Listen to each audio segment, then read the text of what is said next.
First reading. A reading from the first book of Kings, chapter 19, verses 16 to 21.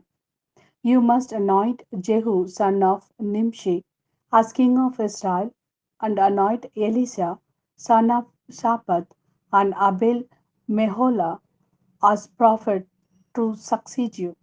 Anyone who escapes the sword of Hazael will be put to death by Jehu, and anyone who escapes the sword of Jehu will be put to death by Elisha. But I shall spare 7,000 in Israel, all the knees that have not bent before Baal, all the mouths that have not kissed him. Living there, he came on Elisha, son of Shaphat, as he was flogging behind 12 yoke of oxen. He himself being with the 12th, Elijah passed near to him and threw his cloak over him. Elisha left his oxen and ran after Elijah. Let me kiss my father and mother, then I will follow you, he said. Elijah answered, go back, for have I have done anything to you? Elisha turned away, took a yoke of oxen and slaughtered them. He used the oxen's tackle for cooking the meat, which he gave the people to eat. He then rose and following Elijah became his servant. This is the word of Lord. Thanks be to God. A reading from the book of Galatians, chapter 5, verses 1 and 13 to 18. Christ set us free so that we should remain free.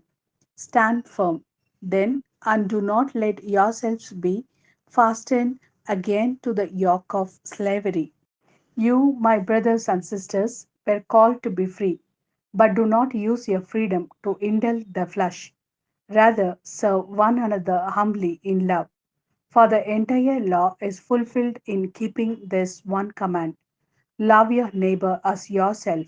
If you bite and devour each other, watch out, or you will be destroyed by each other. So I say, walk by the Spirit, and you will not gratify the desires of the flesh. For the flesh desires what is contrary to the Spirit, and the Spirit what is contrary to the flesh. They are in conflict with each other, so that you are not to do whatever you want. But if you are led by the Spirit, you are not under the law. This is the word of Lord. Thanks be to God. A reading from the Gospel according to St. Luke, chapter 9, verses 51 to 62.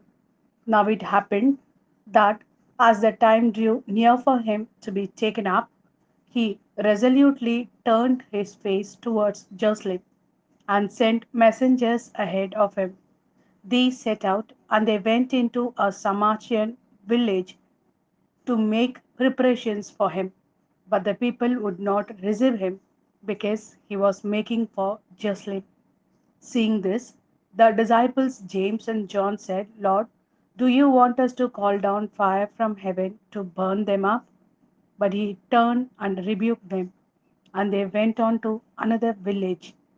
As they traveled along, they met a man on the road who said to him, I will follow you wherever you go.